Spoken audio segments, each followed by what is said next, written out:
is what a person does when they're under pressure. It is a combination of their deep-seated beliefs, the things, their core values, and the discipline they have to execute those, to live up to them. So I think when we look at Kamala Harris, we look at her history. She came up as a prosecutor, an attorney general, into the Senate. She has lived a number of experiences that I think builded someone the kind of character that's going to be necessary in the presidency. Hi again, everybody. It's 5 o'clock in New York. That's the choice before all of us, the voters, in November. A choice of character, whose character we want in the office of the American presidency. And what we are seeing before our very eyes, yes, we can still believe them, with just 20 days to go, are those two very distinct displays of human character on full display, in technicolor, frankly. Vice President Kamala Harris, in just 1 hour, will be putting herself in the visitor's dugout, potentially unfriendly territory. She'll be appearing on Fox News, which paid almost $1 billion to settle their election lies about 2020 to Dominion. She'll be on that network to showcase how she will walk the walk of what she's pledged to do, which is to be the president of all Americans. Meanwhile, Donald Trump's character is on display as well. And it is increasingly, if that's even possible, unhinged, at many points incoherent and inexplicable.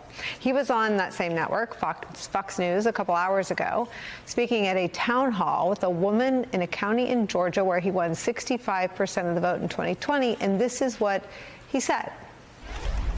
And IVF, you had mentioned before right, IVF. Let's get this question, because I believe that's what this is about. Oh, I want to talk about IVF. I'm the father. You don't hear that every day. I'm the father of IVF, so I want to hear this question. So although abortion does lie with the states, what is your stance on that, and what would you say to those women? So I got a call from Katie Britt, a young, just a fantastically attractive person from Alabama. She's a senator. And she called me up like emergency, because an Alabama judge had ruled that the IVF clinics were illegal and they have to be closed down. A judge ruled. And she said, friends of mine came up to me and they were so angry. I didn't even know they were going, it's fertilization. I didn't know they were even involved in it. Nobody talks about it. They don't talk about it. But now that they can't do it, she said, I was attacked. In a certain way, I was attacked. And I said, explain IVF very quickly. And within about 2 minutes, I understood it. I said, no, we're totally in favor of IVF.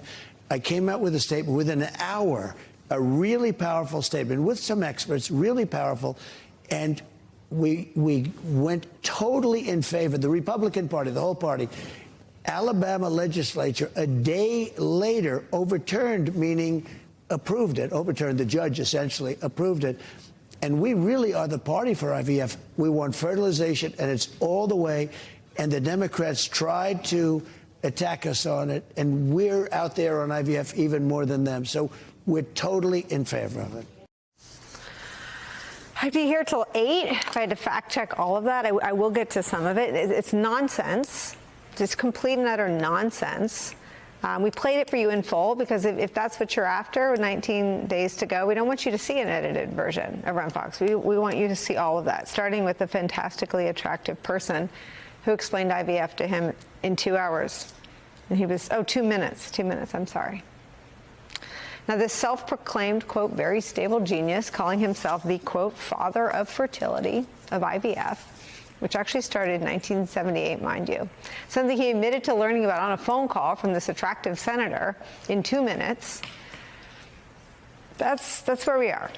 In the same town hall, he also doubles down on his comment that Kamala Harris highlighted in the last hour. His description of anyone who disagrees with him politically or on a policy matter is part of the, quote, enemy within our country.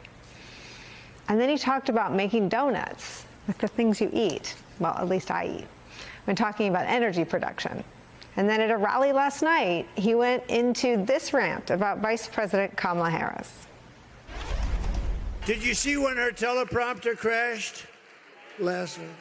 She was talking about 32 days, Mr. Congressman. 32, she goes, and the election will be in 32 days. 32 days. The teleprompter crashed. 32 days. She kept going.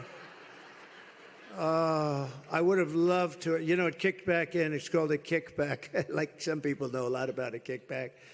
It's called a kickback. They know in this administration. But no, it's a kickback. It kicks back in. And it did kick back in just in time because she was about ready to eat the gun. Byron goes, yeah. Vice President Kamala Harris's running mate, Tim Walz, addressing the reality of what having that guy in the White House would be like. If this was your grandfather, you would take the keys away. You would take the keys away. And I tell you this, look, it would be funny if this guy were not running for president of the United States. And it would be funny if you knew that this guy, if he shuts down like he did last night, you know he's doing that when he's sitting in the Situation Room or in briefings that are important. That's where we start the hour with NBC News correspondent Von Hilliard reporting from Kingman, Arizona. Also joining us, President and CEO of the Planned Parenthood Action Fund, Alexis McGill-Johnson, and former chief Republican strategist and senior advisor for the Lincoln Project, Stuart Stevens, is here. Alexis, let me start with you and the father of IVF. Again, if you bought that, you probably know who you're voting for. But if you are a woman or a man or a son or a daughter or a mother or a grandmother or a grandfather, and you think that at any point anyone you love might want to grow a family and might have a challenge, Donald Trump endangers IVF in America. And Donald Trump's abortion ban that Donald Trump's handpicked judges passed on the Supreme Court is why that Alabama court ended up where they did, largely. Talk about the threat he represents to fertility treatment in America if he's reelected. Well, absolutely. I mean, look, Nicole, I'm still stuck on fantastically attractive because Me too. If anything, he was fantastic. I mean, seriously, like fantastically unhinged right now. I have no idea what that means to be the father of IVF when you just learned about something 2 minutes beforehand.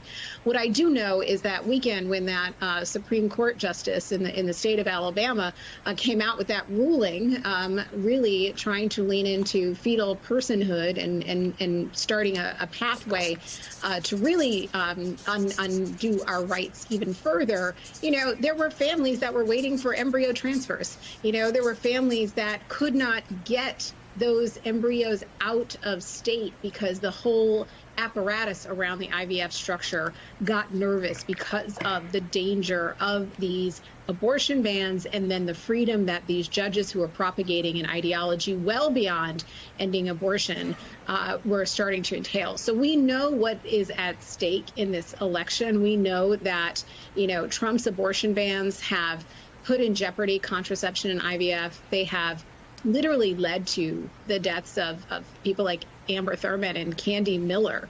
And we know they will go further, right? We know what is in Project 2025, the pregnancy trackers are, the surveillance, all of the things that I think we have to be really deeply alarmed at. And he's just spouting this off as if he is some I don't know, guru of IVF, when we all know the reality is he is so far behind with women that he knows this is politically untenable, and he's desperate, really. I think fantastically desperate maybe is where I'd end.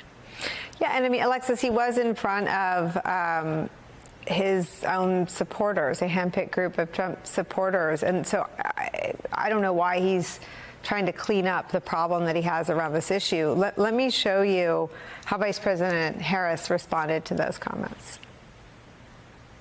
Well, about last night.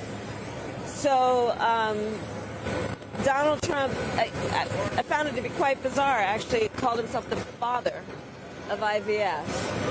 And if what he meant is taking responsibility, well, then, yeah, he should take responsibility for the fact that 1 in 3 women in America lives in a Trump abortion ban state. What he should take responsibility for is that couples who are praying and hoping and working toward growing a family have been so disappointed and harmed by the fact that IVF treatments have now been put at risk. Alexis, this is before Donald Trump and before his handpicked Supreme Court justices overturned a right we've had in this country for 50 years and then aggressively pursued more rights. This wasn't a partisan issue. IVF, if you needed it, it was a blessing that it existed. Still very painful, still very expensive, but a blessing all the same. And it's how every sort of non-traditional family, every same-sex couple has children. It is a lifeline. It is the reason so many people can be parents. And it seems like the ultimate hypocrisy that Donald Trump and his anti-family, anti-woman running mate are out there taking away this lifeline to having families. Just talk about IVF as a motivator. What are you hearing from voters on the ground? Yeah, look, I was in Arizona this week speaking to a woman who flew to New York to, in essence, to hold her embryos because she was so worried about Donald Trump winning this election and not being able to get them out of state. She goes back and forth between Texas and Arizona, and she just said, if she had to choose, she was going to go to the place where it made the most sense for her to be able to continue her family. And she, enumerated, a number of reasons why IVF has been a savior for building her own family. And, and I was grateful that she told her story. The reality is women shouldn't have to, right? We should not actually be living in a world where almost every state that I've been in over the last 3 weeks, I wake up and my rights are different, right? I wake up when, I go and visit my mother in Georgia and my daughters suddenly have no rights, right, in ways. And I think that, it's both the IVF and the implication, and it's also this reinforcement of, states' rights and, the recognition that there's no world where you should have to travel to different states in order to get, and not be able to get the same level of access to care.